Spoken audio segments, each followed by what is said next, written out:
Integral Vida y Familia.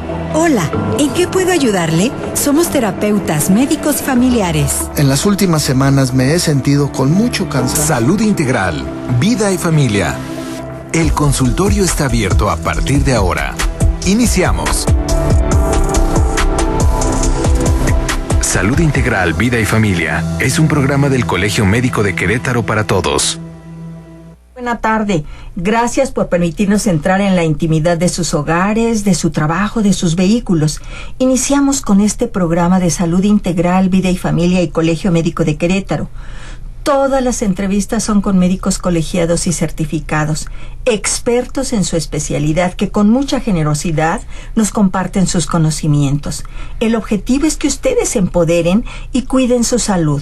Hoy tengo el honor de la presencia de la doctora Vanessa Gordillo Huerta, que además de ser una especialista excelente en endocrinología, es un gran ser humano. Bienvenida, doctora Vanessa. Perdón, reumatología. Au. Bien. Doctora, gracias, doctora. Buen día. Les comparto un muy breve resumen de su currículum. Ella es médico cirujano general, egresada de la Universidad Nacional Autónoma de México en 1999. Médico internista, egresada del Hospital General de Veracruz en 2003. Médico reumatólogo, egresado en el Centro Médico Nacional 20 de noviembre del ISSSTE. Médico adscrito al Servicio de Medicina Interna, Reumatología en el Hospital Querétaro del ISSSTE. Médico adjunto de reumatología, ciclos clínicos de pregrado en 10º semestre y posgrado de medicina interna en la Universidad Autónoma de Querétaro. Reumatólogo privado en el condominio médico Santa Rosa. Expresidente, o sea, como coordinador de la correspondencia Querétaro, de 2018 a 2020, filial del Colegio Médico. Doctora, como siempre les digo, su currículum lo vamos a cortar aquí para que podamos platicar de este tema tan importante. Recordamos que cada 12 de octubre, en el marco del Día Mundial de las Enfermedades Reumáticas, es fundamental que sepamos visibilizar estas patologías reumáticas que afectan a más de 200 millones de personas en todo el mundo. Las enfermedades reumáticas, lejos de ser exclusivamente un problema de personas mayores, abarca un amplio abanico de edades y afecta gravemente la calidad de vida de quienes la padecen. Por eso, en nuestro tema de hoy, doctora, que nos han estado solicitando mucho, fibromialgia. Vamos a empezar, doctora, por favor. ¿Por qué es importante que nuestros radioescuchas sepan qué es la fibromialgia y actualmente qué incidencia hay a nivel mundial y en nuestro país? Gracias, doctora. Un placer estar con usted y con los radioescuchas. Mire, la realidad es que es una enfermedad poco comprendida, dice el doctor Manuel Martínez Lavín, reumatólogo experto y muy estudioso del tema, que justo es correcto catalogarla así porque puede estar sobre o subdiagnosticada. Es importante conocer que existe un nombre de una enfermedad que no tiene un dato clínico específico y que sobre todo no tiene un estudio de laboratorio específico. El nombre es complejo y cada vez es más compleja las cosas que sabemos de ella.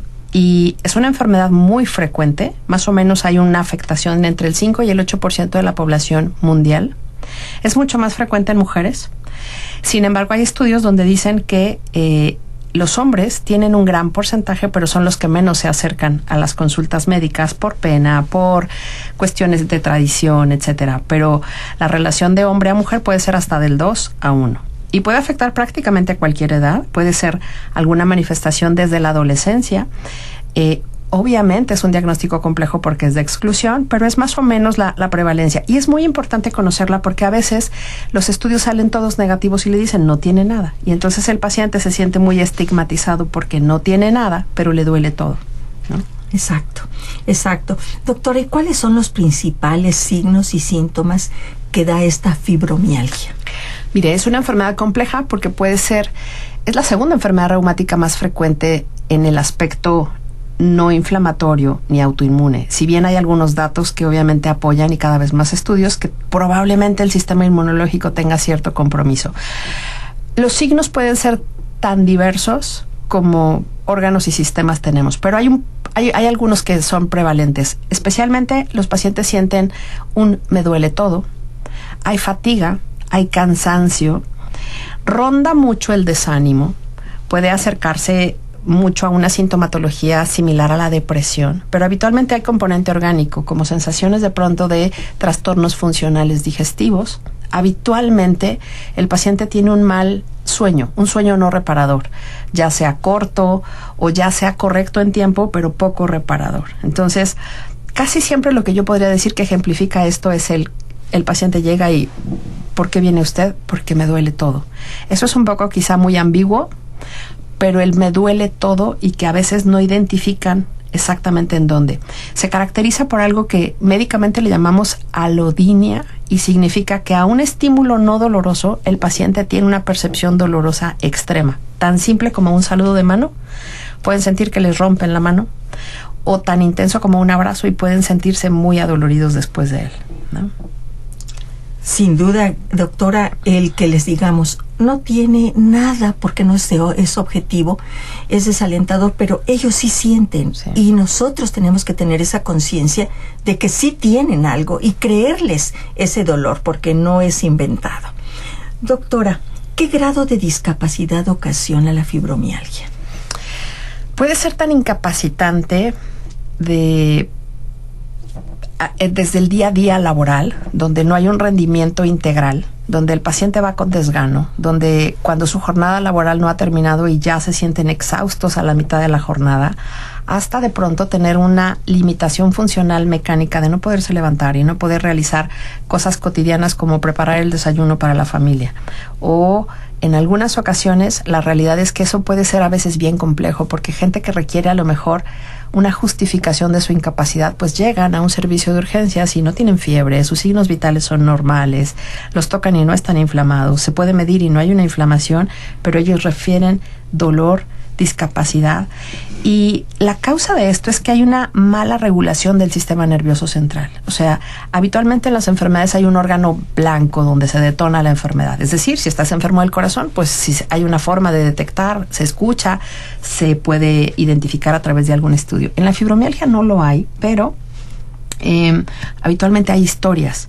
Y entonces, historias gatillo.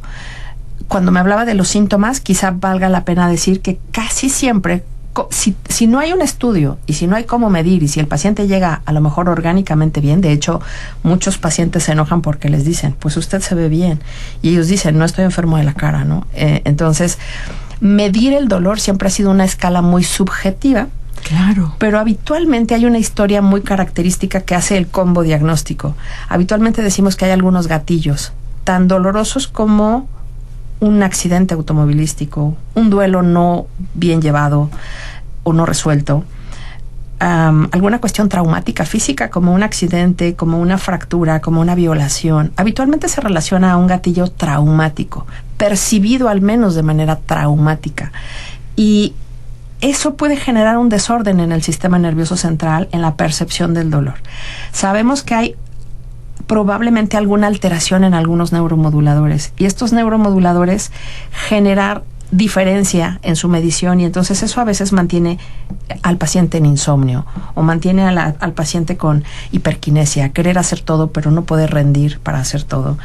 Y la discapacidad o la incapacidad es difícil de medir, pero habitualmente hay algunas escalas que nos pueden ayudar a sumar tanto la escala de depresión como una escala funcional motriz, como escalas visuales análogas del dolor. Entonces, sí es complejo porque, por ejemplo, a nivel de autoridades sanitarias, determinar una incapacidad por fibromialgia casi nunca se logra, porque, insisto, no hay métrica. Qué grave, ¿no, doctora? Sí, es grave, es complejo. Sin embargo, buscamos que el paciente no llegue a esa discapacidad total.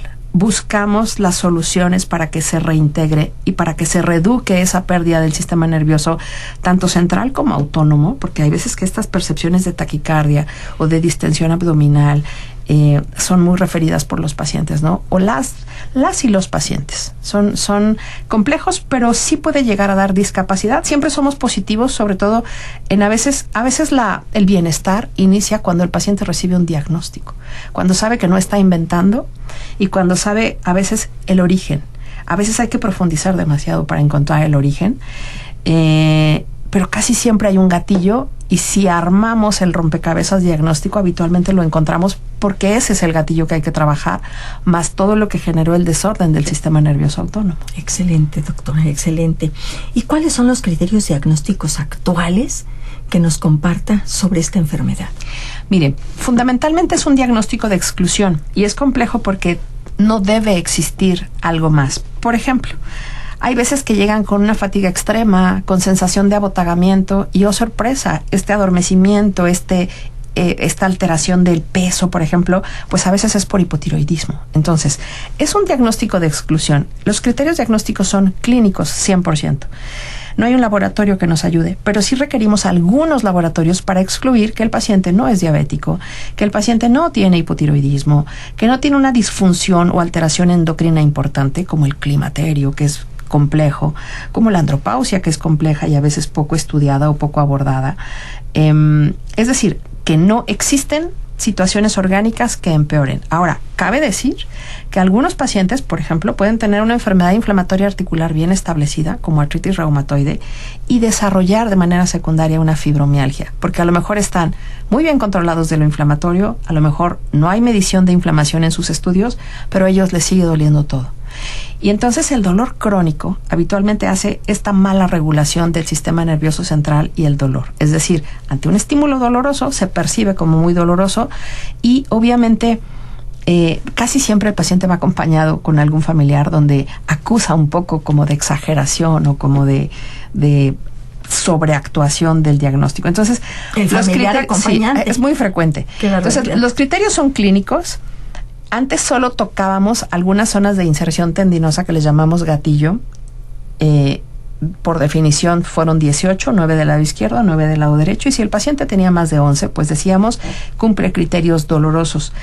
Actualmente el concepto se ha ampliado por esta disregulación del sistema nervioso e incluye en realidad como un concepto clínico de alodinia, como yo decía, el dolor muy intenso, sin un estímulo intenso, documentado o definido, los trastornos funcionales digestivos, el sueño, esta sensación de perder el placer del día a día, de la actividad cotidiana, la distimia, llámese como se llame a veces, ansiedad, depresión, trastorno mixto, habitualmente se acompañan, pero casi siempre los datos pivotes son el dolor, los trastornos del sueño, los digestivos, y con mucha frecuencia algunos que son complejos de medir, como la disautonomía, como la percepción de taquicardia, como la percepción de me mareo. Entonces, como ven, hay mucho involucro en el sistema nervioso central, lo vemos los reumatólogos, pero con mucha frecuencia interactuamos con el cardiólogo, con el neurólogo, con el rehabilitador, para excluir e ir armando el rompecabezas del bienestar.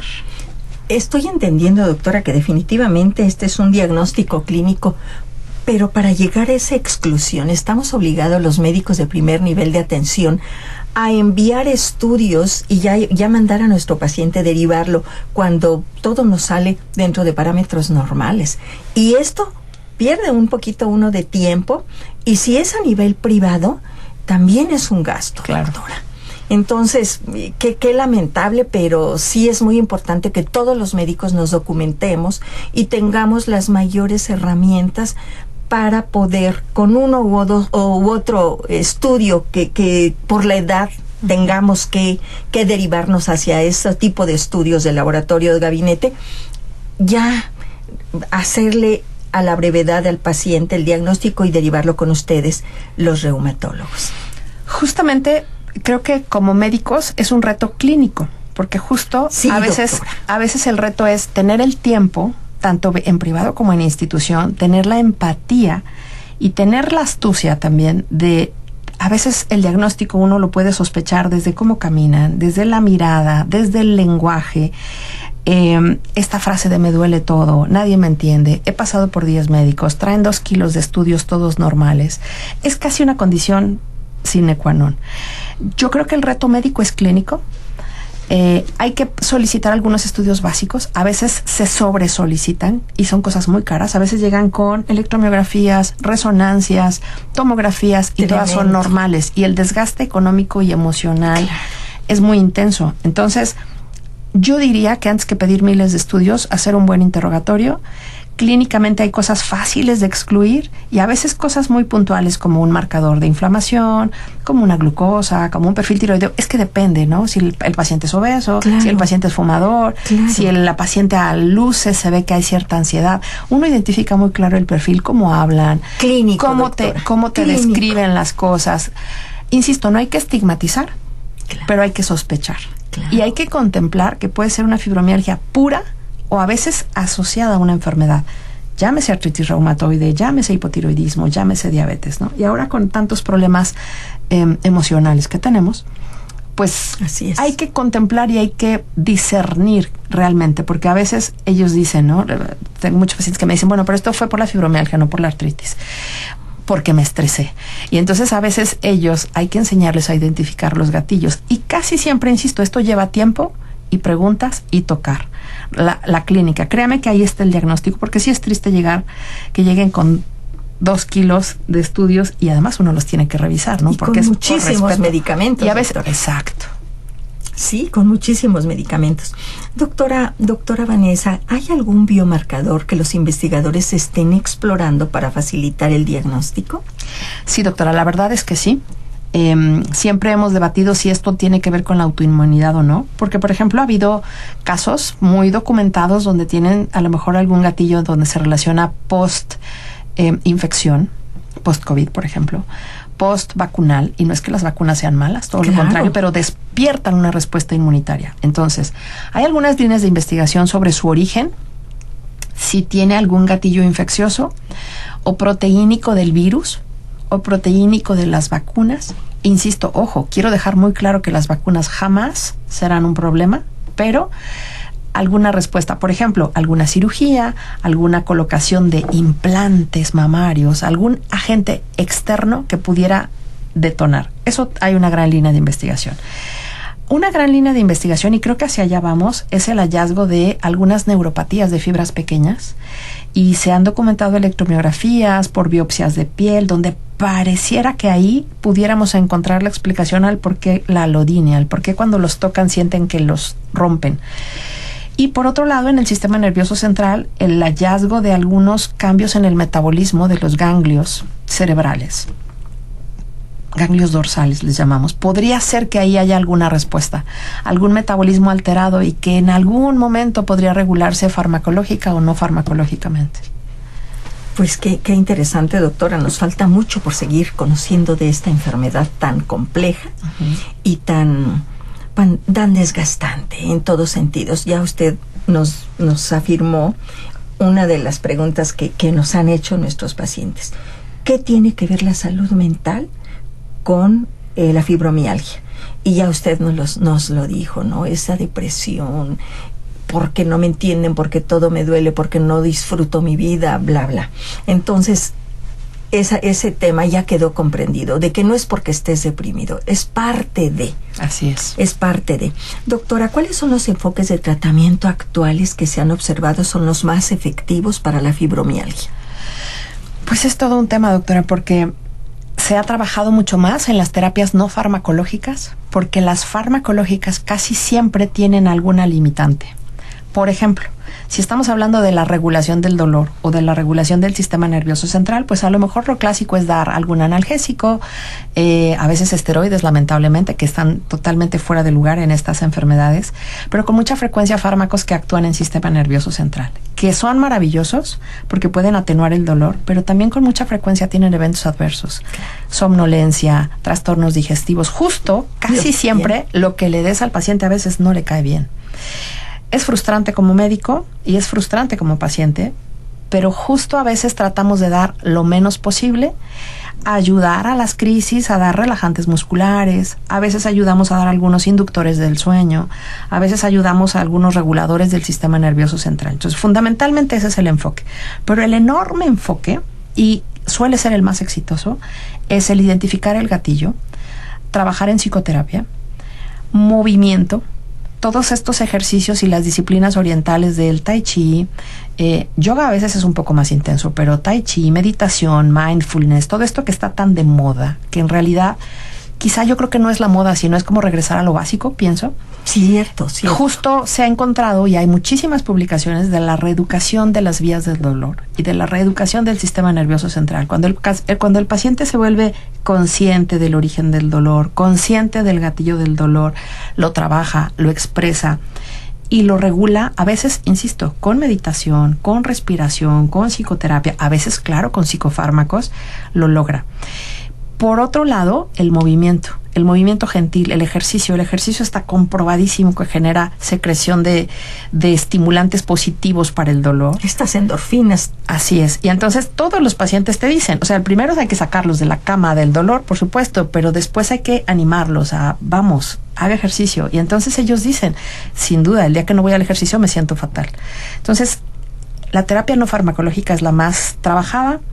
Se ha hablado sobre dietas no inflamatorias, sobre todo las reducidas en azúcares, que podrían favorecer a la depresión del sistema nervioso central, aunque no es la palabra correcta dicha así, pero bueno, a esta sensación de baja que tienen o de cansancio. Claro. Se sugiere eso, dietas antiinflamatorias, movilidad gentil, trabajo emocional, comprensión familiar, o sea, generalmente hay que trabajar mucho porque suelen ser muy rechazados por su familia, por sus compañeros de trabajo. Muy juzgados. Así es. Y generalmente ayuda más lo no farmacológico, o sea, las recetas deben ser pequeñitas, no abusar antiinflamatorios y cuidar mucho que los eventos adversos no superen el beneficio. Muy bien, doctora. Nos estás dando oro molido para nuestros médicos, pero también para nuestros pacientes. ¿Qué pronóstico tienen estos pacientes, doctora, a largo plazo? Uno busca que el pronóstico sea bueno, que sea funcional, y hay que saber decir que a veces puede haber crisis, pero que habitualmente si se trabajan, mejorarán. Hay casos bien complejos, pero habitualmente si trabajamos todas las áreas, es decir, no hay pastilla mágica. Desde un principio hay que decirles al paciente, no tengo la pastilla para quitarte todos tus males, pero podemos desgajar los problemas y trabajar parte por parte. Si hay que bajar de peso, por ahí. Si hay que a lo mejor poner una prótesis en la rodilla para que usted se pueda mover y que ese dolor crónico fue su gatillo y que generó depresión, trastorno funcional digestivo e insomnio, por ahí. El pronóstico buscamos que la función motriz sea recuperada, pero que también la función de la salud mental y de la integración a la sociedad sea la más óptima posible. Es bien complejo porque esto requiere tiempo médico y a veces es de lo que carecemos. Y es un equipo multidisciplinario el que tiene que participar para poder salir adelante. Casi siempre la condición de este grupo de pacientes es físicamente se ven bien, pero se sienten muy mal. Entonces el pronóstico funcional es bueno, trabajamos mucho el emocional y a lo físico pues relativamente terapia física, cirugía si es que son el detonador del dolor crónico. Y bueno, cuando hay enfermedades inflamatorias o enfermedades endocrinas, controlándolas habitualmente, como yo les digo, espéreme, antes del antidepresivo déjeme quitarle el dolor y luego platicamos. Y efectivamente, entonces es como el pronóstico se busca que sea positivo. Sin duda, doctora.